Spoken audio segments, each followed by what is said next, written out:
This is the Stick and Hack Show. Conversation, discussion, debate, and golf talk from a stick, Mike Ryan, and the hack, Adam Grubb. Boys, you are up. All right, everybody, welcome in to the Stick and Hack Show. I'm your host, Adam Grubb. That's Mike Ryan right there, the stick. Mike, how are you? I am fantastic. Good. How are you? I'm fine. Thank you. Not great, but good enough. You got a haircut, so you should be really good. I got a haircut and a shave, which is it makes me feel like an entirely new man. I was at a playoff beard going on there for a little bit. All right, so I think we're going to be back, hopefully back in around the world. Golf is coming back and is all the way back in most areas of the country. So that's exciting. What else? What else is there from a news perspective? They had the match, the Tiger and Tom Brady thing over. Yeah. Recently. That was fun. That was cool. I wish they would do more of those things. Hopefully they will. I think this was better than the first match with Phil and Tiger only.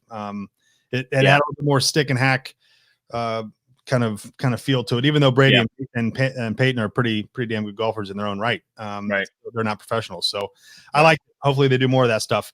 All right. So first up here, first of all, the most sophisticated golf show in the free world from the greatest golf club in the world without the course. It's Stick and Hack, stickandhack.com to become a member today. It's free for life. You get things, and it's quite an experience. What's so funny already? What are you laughing about? Nothing. You're doing a fantastic job, man. Thank you. I just like to yank your chain once in a while. Thank you. I appreciate it. Oh, by the way, 1 year of Stick and Hack. My God. Our 1 year anniversary. I know. It's incredible. Why am I more excited about that? I don't know.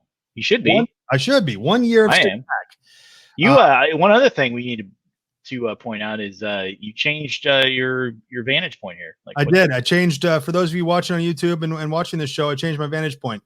I like it. Thank you very much. I've been very self-conscious about it. I've been asking every single person how it looks, and I've been getting mixed reviews. But I like it. You got a little Muhammad Ali in the background there. I got Ali right there, and I got the Cubs right there. I like it. Stick and Hack visor right there. Everything's good. All right, first up, One Club Monty. This is an incredible story, Mike. One Club Monty. He's one of the newer members of the Golf Week Amateur Tour. Anthony Griggs posted a round of 84 to capture the D flight during a recent event played at Whirlwind Golf Club in Chandler, Arizona. But that's just half the story. Yeah. After the round, a member of Griggs' group insisted he'd seen the most incredible thing he'd ever witnessed on a golf course. What do you think that was, Mike? An albatross. Ooh, good guess. No. Griggs, who will turn 61, who just turned 61 on the 19th, played the entire round with just a putter. Tees, fairways, bunkers, and of course greens. Griggs only used a putter, and he fired an 84. It's incredible. He's an Army veteran. That's I don't think I could do that, to be honest. No, I really don't. We'll get into the semantics of the whole thing in a second. He's an Army veteran, originally from Gary, Indiana. Griggs moved to Arizona in 2001 and lives in Mesa. He's played throughout Arizona, including the Waste Management pre-qualifier. At that time, he was playing with all of his clubs. But Griggs drives the ball more than 200 yards off the tee, and he does it all with his putter. He drives the ball 200 yards with his putter. So he was say that again. It's impressive. Yeah, it is. It's incredible. So he became a pretty good traditional player, and he started getting bored with the game. And one of his buddies said, "Hey, why don't you try to challenge yourself and just play with one club?" And so he started figuring out how to play with just one club. And then he's like, "You know what? A real challenge would be is to just play with your putter." And so he practiced on the range. This is a true story.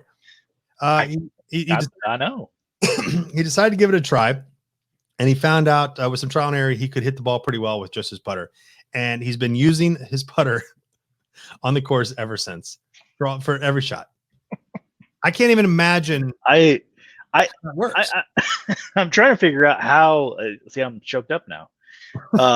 He's still alive. He's fine. I know, but just the vibration alone of a putter shaft and just hitting a drive with a putter shaft. I mean, I've tried to hit a full swing with a putter before, and it's not easy at all. And the face of the putter is smallest face club that you have in your bag. Yeah. I mean, the precision and the eye-hand coordination and everything about it makes it feel impossible. Yeah. And we reached out to him, producer Shane. Did any reason that Anthony Griggs is not on the Stick and Hack show with us right now as we talk about him? Yeah, tried to reach out to him. We got big timed. Really? Wow. Does he have a rep? An agent, a lengthy rider, fees, and a bowl of blue M&Ms, apparently. Oh my God! So we got who? We got who are you guys? We got big timed. We got big time. We got shut up. All right. Well, or we just didn't get a response at all. One of those two. Or maybe you didn't even email him to begin with. I just said also possible. Yeah. All right. Thank you, producer Shane. Yeah, there he goes, producer Shane. Everybody, another swing and a miss. Producer Shane. Try to get. I mean, if we can't get Anthony Griggs on the show, who the hell can we get on? So one club Monty. I don't know why I called it that. His name's Anthony. Yeah. Why did you call it One Club Tony? I don't know. I'm dumb. So yeah, he played an entire round with the putter and shot an 84. So the next time that you're out there and you're shooting your little game and you're like, hey, I'm pretty good. I'm pretty good at golf. No, you ain't no Anthony Griggs. It's absolutely true. That's fascinating. I'm almost intrigued enough to like try and go do it myself and see what I would shoot with the putter. Let's do exactly that. Yeah. Let's do exactly that. So in June, I'm gonna say it here on the show. In June, we will have for you at that time. I'm not using my putter. I'm gonna figure out another putter because I'm scared I'll use mine after the head offers. Use mine. Mine doesn't work anyway. So who cares? All right, fine. Can you imagine a hosel shot right off of your putter? Absolutely not. It's highly likely. Hey, I have done. One of my incredible moment in my life. You and I have played one club challenge after the show before, and we play with a 7-iron or 5-iron or something like that. We play several holes, one club challenge. One of the greatest shots that I think you've ever seen. You have been on record saying one of the greatest shots you've ever seen in your entire life happened right in front of you by me. Why don't you tell our listeners about that? Sure. It was your one shining moment, I guess. I mean, I don't know. You hit a sand shot with a 7-iron to about 1.5 feet. Right. Greatest shot that's ever been hit. And I've never heard the end of it since. Why would you? That's my shining moment. That's what happens. If I won the Masters, I'd wear my green jacket all the time. True. That's my Masters. That was your Masters for sure. My Masters moment. That was my Sergio moment, my Phil moment. That's what happened. All right, let's move into the conversation, Mike. We're going to talk money golf today. All right. You remember the book by Michael Lewis called Moneyball, and you remember the movie Moneyball? Yes. This is money golf. It's not even close to the same theory, but I think it's creative. So what the hell? Whatever. We do what we want. All right. So money golf. This is where we're going to be talking about the stats and the money that is truly behind golf. So some stats for you to know just early on here, and I don't find these surprising, but I think some will. 11% of golfers are member of the silent generation. Silent generation is born before 1946. Okay. 27% of golfers are boomers. That's 1946 to 1964. No shock there. 27% of golfers are Gen X. That's you and I, 1965 to 1979. You were born in 79, right? 80. Okay. Well, then. Well, I still consider Gen X. I still consider myself Gen X. 29% of golfers are members of Gen Y. That's 1980 to 1999, and 6% of golfers are members of Generation Z, born after 1999. So a majority of our golfers are coming from the boomers and the Gen Xers, and the Gen Y. So there is especially with the Gen Y, 29% of golfers. That's our age group. That is a very active group of golfers currently. Yeah. According to the National Golf Foundation, the NGF, the country is experiencing a contraction of golf facilities, no doubt. Golf courses over the years, they're not building as many of them as there are housing additions and everything else, and utilizing the real estate for other things. But there are 34,000 golf courses in the world. 45% of those are in the United States. The U.S. currently has a total. Quite a statistic. It is. Half of the golf courses in the world are in the United States. Over 15,000 courses, and several hundreds more in development. But the new courses coming online is at an all-time low. Why do you think that is, Mike? Well, I mean, I think it's somewhat it's the cost of the land, number one. I think that on some level, developers probably, and I don't think it's just golf courses. I think it's amenities in general when they're building these newer additions and developments that they're not putting as many amenities in them as they used to. You used to see a lot of pools being built that were like community pools for Right. those specific neighborhoods. And if I feel like you're not seeing that as much, so I think it has to do mostly with cost. One of the biggest expenses, or one of the biggest reasons, is the expense of the golf course in general, Yeah. and running the course. Not Right. building it is expensive, sure, but running it is expensive. So, according to SageWorks, golf courses and country clubs are losing money typically. And it's high membership and high admission prices, as well as an oversupply of the courses. Again, according to the National Golf Foundation, an operating financial performance profile of 18-hole golf facilities in the U.S. and private 18-hole golf clubs. Their revenue was $3.2 million, with the total expense, or I'm sorry, 3.277. What the hell? How do you say that? 3,277,000. 3,277,000. A total expenses of $3,204,000. So that's $73,000 profit. Yeah, that's unsustainable. No, yeah, right. So the operational costs alone for golf courses, that's too bad, because there is a sense that when you have a club or you have a course, you're bringing back to the game, and there are people out there that are playing. I mean, it is a multi-billion-dollar industry. People are spending money. People are golfing. You're seeing the stats. There's half the course in the United States. Is it an oversaturation of courses? If there were less courses, would those be more successful just because they're of proximity to people's houses and all of that? I think so. I think it's going to be one of those things we're going to see over the next few years. It will be a little bit of a continued contraction as far as the number of courses that are out there. But what I think you're going to see is a resurgence of a subset of courses where they're starting to, and I've already seen it. You're starting to see them invest in amenities and facilities, which, to be honest, I think is a reaction to what I mentioned earlier, is that a lot of neighborhoods aren't, when they're being built, they're not being built with a lot of amenities. So golf courses have an opportunity there to step in and provide some of those amenities from a social aspect.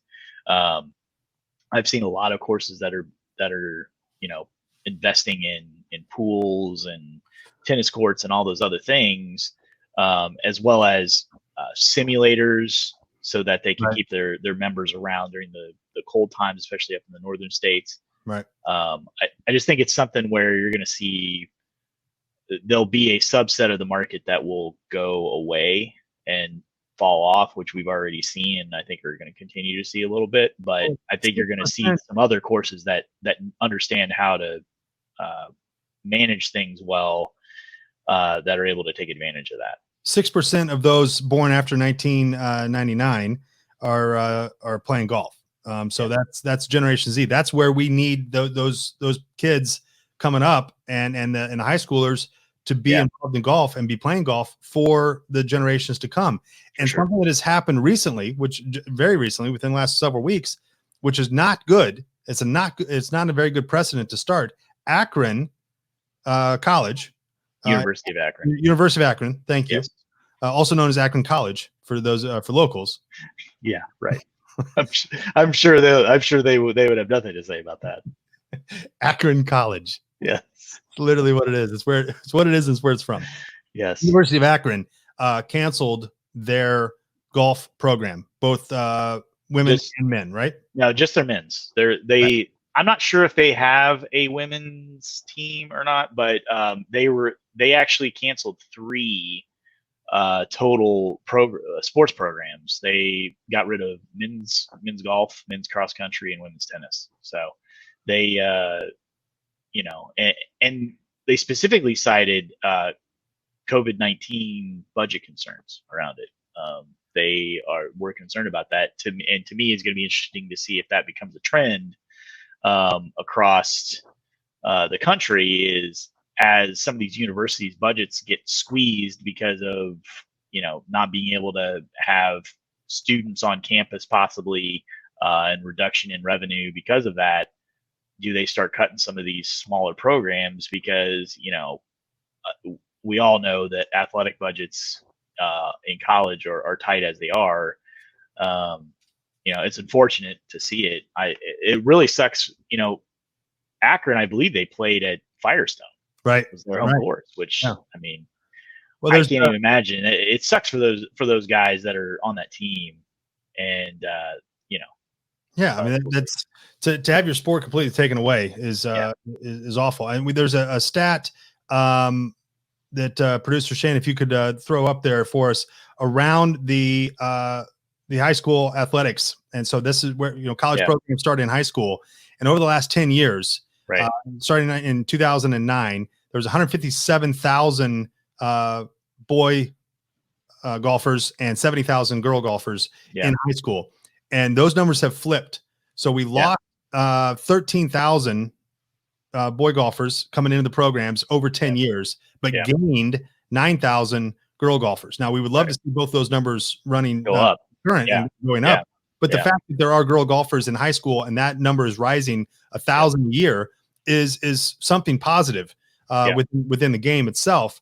But if college programs are going to be cutting their golf, when I play high school golf, now I had zero chance of making any college golf team. I barely made it into college, quite frankly. And so at that point, though, why would you play high school golf if there's no next step? If there's no, and I'm not saying that collegiate golf is going to go away, but if some of these small mid-conference schools say, you know what, it's not really worth it. We're going to stick our money in basketball and in football. That's a problem for golf overall moving forward. Yeah, it's going to come down to if they want to put the money into the scholarships. Now, my argument for playing golf is that anybody that takes up golf at a young age, or any age for that matter, you can play the game the rest of your life. And a lot of those other sports, and I've made this argument to friends of mine, people guys that I grew up with when we were younger, I made that argument to them, when we were in high school, and I had buddies that, they wanted to play baseball, or they wanted to play tennis or whatever. And we would always say, I would always tell them, I'm like, look, man, I know you like those other sports, but you also like golf, and you're going to be able to play golf the rest of your life. So that's something that I think is an easy argument to make for golf as a sport, and a sport to play and to try and be competitive at, is because you can play it the rest of your life. So I think something too, Mike, that's going to help the high school golfers feel like there's something, and hopefully collegiate golf will stay intact, is that starting in 2023, so 3 years from now, California has a new law that will allow college athletes to make money from their names, likenesses, as well as signing with agents and endorsement deals in college. Supporters of the bill argue that the NCAA are making billions off these kids and their images and names, so why shouldn't athletes make a little money as well? So what that basically means is that as a collegiate golfer, if you're one of the top, Stick and Hack could go to them and sponsor them. Coca-Cola could go to them and sponsor them, and they could sign deals with agents. That will bring more kids into collegiate athletics in it for a different reason. And I don't want to turn this into should college athletes get paid argument, but should college golfers get paid, I guess is what our specific situation is here. Yeah, well, the interesting part there is going to be not just so it'll be interesting for golf for a particular reason, and that's because of the way they define amateur status, especially for like golfers. So like you can't take, so if you play in some sort of tournament and they give away some prize or whatever, right now you're not allowed to take any of those. If you're like, when I was younger and I was playing high school golf, if I played in a tournament, with my dad or whoever on a weekend that was like a charity event or something, they were giving away prizes, I couldn't take any of those prizes. I couldn't even touch them. Why? Because I was in high school. Right, but it's amateur. Well, they consider you can't. It will jeopardize your amateur status. It would. In case you want to go on the tour? No, just if like so. Say you wanted to become a playing pro, or a club pro or whatever. It has more. It's kind of both, but yeah, they basically say you can't take it. Was that ever in your future potential pro golfer? I thought about being like a club pro. Right. I never would have been. I'm not good enough to be a tour pro. Not with that attitude. You're not. Well, trust me, if I were that good, you and I wouldn't be friends. I'd have to find another co-host. How the hell would I do that? We would not be where we are right now if that's the case. I would have a totally different set of friends. That's a good. Well, I appreciate your honesty. Talk about a big time. Holy cow. I think about the school. So if that happens with the or when it happens in 2023, the schools are going to benefit because just like basketball programs, football programs become Nike schools for golf, they would become Callaway schools, or they would become Ping schools, and there is money to be made for the school there as well from these endorsement contracts. Yeah, there could be. I'll be interested to see how that plays out. One of the other things, to me, when you talk about trying to get more younger people into golf and just people in general, and we talked about this. We've talked about this before on the show. Is I think one of the things that they've got to start looking at is how do they start getting more par threes built to be able to play, because I really believe that is one of the ways that you make golf more approachable, is having a par three available for somebody to play that's nice, and they can go out and feel a little less pressured by the game. Well, and they're working one of the most important parts of the game at that point, which is the short game and the chipping and the approaches, and it gives you a whole new sense of the game if you start there. Well, when I was growing up and I was learning the game, the course that I played at, it was a public course in my hometown, and they had a par three. And it was, when I was younger, you had to prove yourself on the par three. You had to be able to shoot a specific score and be able to handle yourself on the par three before they'd let you go out on the big course. And to me, that's a great way to learn, is because usually when they build par threes, they've got a lot smaller greens, and it teaches you how to, be able to hit your irons the way you need to and be more accurate. And I think that's something that I'd like to see golf go towards, is having a little bit more. There needs to be more accessibility to par three courses. That's a good idea. There's and it's fun. It is absolutely. You can go out there. You don't necessarily have to have a full set of clubs to go out and play on a par three. Right. You can have, a couple wedges, maybe a couple irons and a putter, and you go out there and you're good to go. And we talk about this from earlier about getting kids involved, and only 6% of those born after 1999 are playing golf right now.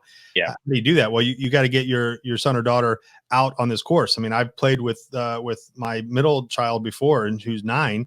And it's you got to go to these special tees, and it's this whole thing. It's kind of cool to be in the cart, and they like all that stuff, but it's a real course, and I can't play it very well, let alone a 9-year-old. So let's get her into a spot where she can have some positivity and and something happen. So well, hopefully that and I don't know if that California law is going to go in effect in all states and on all colleges and all that stuff. I have no idea. I'm not part of the legislation. I'm not Thank God. I'm not sponsoring the bill.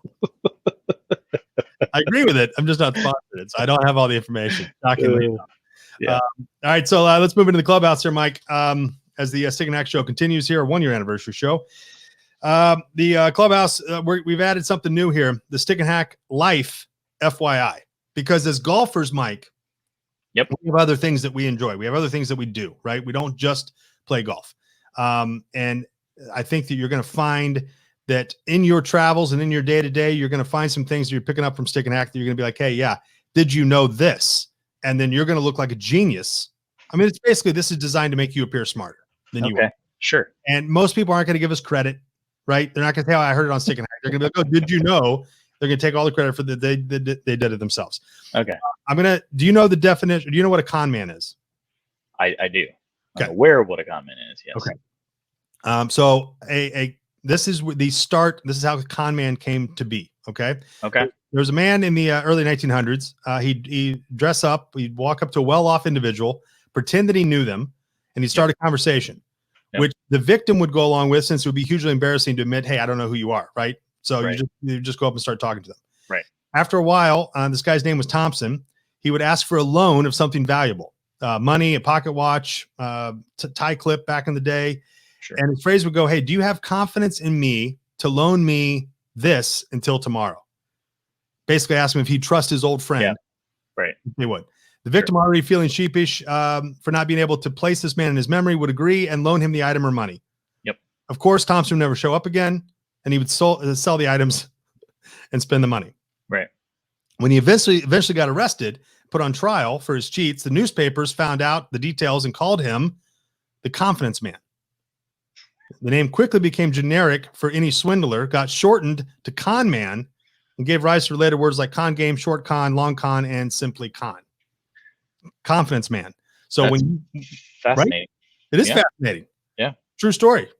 Stick and hack life, FYI. I feel like there are things in real life right now that could parallel that, but I'm not going to get into that. Really, Mike? What are those things? Nothing. I'm not going anywhere near that topic. Let's kind of take a detour here, Mike, and let's get your political views. No, we're not. We're not going there. Don't care. No one cares what I think on that topic. And most topics. Nor should they. It's fine. So that's the definition of con man. That's how it came to be. Shortened version of confidence man. Man, well, there we go. That was really fun. That was a lot of fun. I like that segment. That was good. It was informative. It was interesting. You had me on the edge of my seat the entire time. Moving forward, after everything I say, I'm going to ask you for a review. After every segment, how'd I do? How'd that go? Right? We need to have a scale, like a stick and hack scale, like two wedges. That's a two wedge. That's a two wedge. Or that's a three putt. That's a two putt. Oh, there we go. That's it. So a one putt. Yeah. It's a hole out. It's a one putt, two putt, three putt. There we go. Right. Yeah. All right. The dreaded four putt is the. It's a reverse scale. Normally it's like 5 stars, but we're going the opposite scale. You want to hole out. I like it. That's what we're going after. Yeah. All right. I'm in. All right. There's no chance we'll remember that. And we won't ever. You will never see this idea ever again. Not come to fruition at all. All right, let's play our game now. It's called Questions for Mike. Okay. Now, truthfully, this is where I found this. Okay. Questions for Mike. Okay. I swear to God, I Googled. Yep. Questions you would ask a guy. Just a guy, just some guy, any guy. Questions you would ask a guy. Which, if you look into my browser history, is probably going to ask some questions for me. Okay. If I'm Googling questions to ask a guy. Okay. But that's what I Googled, and this is what I came up with. Okay. All right. And I need your actual answers here. Okay. What movie do you wish life was more like? Oh, these might be first date questions now that as I think about it. Is that what this is? Yeah, it's questions asked a guy on a first date. Are we going Dutch? No, I don't even know what that means. Does that mean what going Dutch means? That means we pay for our own. Yeah. No. You pay for I'm buying. I'm buying. All right, fine. What movie do I wish life was more like? Man, is it like a golf movie? Does it have to be a golf movie or Mike? This is whatever you want. This is whatever I want. All right, let's say Caddyshack. Caddyshack. You want life to be more like Caddyshack. Yeah, why not? Why not? I guess in some parts of the world it is like the Caddyshack. I'm sure. On the East Coast specifically. How many phones have you broken or lost? Oh. You know, I don't think I've ever broken a phone or lost. No way. I swear, I don't. I don't think I have. Maybe once. Once. All right. I don't remember it specifically.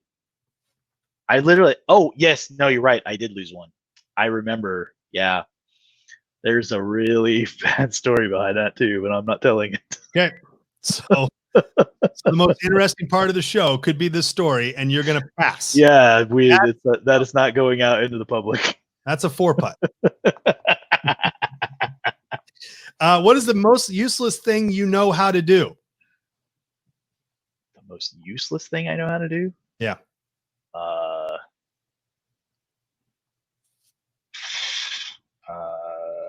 This is not going well. Teach you how to play golf. So far, it has proven to be very completely useless. I know how to do it, but it's what kind of hidden talents do you have? Hidden talents. I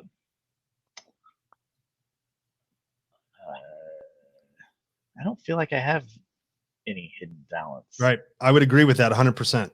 Yeah. Coming up with answers quickly is not on that list. That's absolutely not. Quick wit is not one. Quick wit, answering any question in a timely manner. I did send this to you ahead of time. Yeah, but I didn't read them because I wanted to be more spontaneous. Why would you? Which I clearly am not good at. So I should have. Yeah, that's fine. What is something that most people get wrong? That most people get wrong. This is one of the worst segments. Do it yourself, like around the house. Yeah, right. Yeah. So fixing things around their house. The dreaded I can do that for cheaper. I'm gonna be amazed to see like the real estate market in the next year. People start putting their houses up because they've done all this work to it during quarantine. Right. And it's just, people are like, what in the hell? All of a sudden it becomes the money pit. All right, what were you really into when you were younger but now think is silly?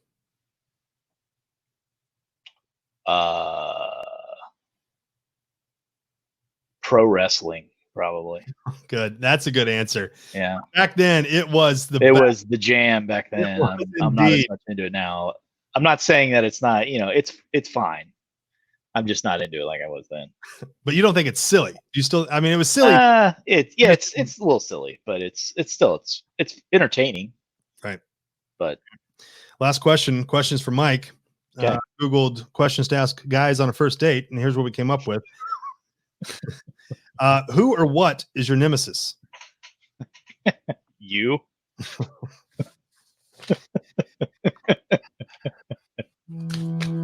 I don't know why you do that, buddy. It's too easy. I had a nice thing planned and trying to get to know you, get the audience to know you, and you come up off your heels like that. They don't want to know me. Couldn't agree more. All right, Stick and Hack Show. Thanks everybody for listening and for being a part of this. Stickandhack.com. Join the greatest golf club in the world without the course and read our stories, participate in our surveys, buy our stuff, do whatever you need to do. Support Stick and Hack, support golf, support yourself, be an athletic reporter. Absolutely. All right, howdy, Mike. Have a great week. Good show. Thanks. Dude, thanks, buddy. Peace out, guys. The Stick and Hack Show is now over. Subscribe, rate, comment, and tell your friends. You are now free to go about your day.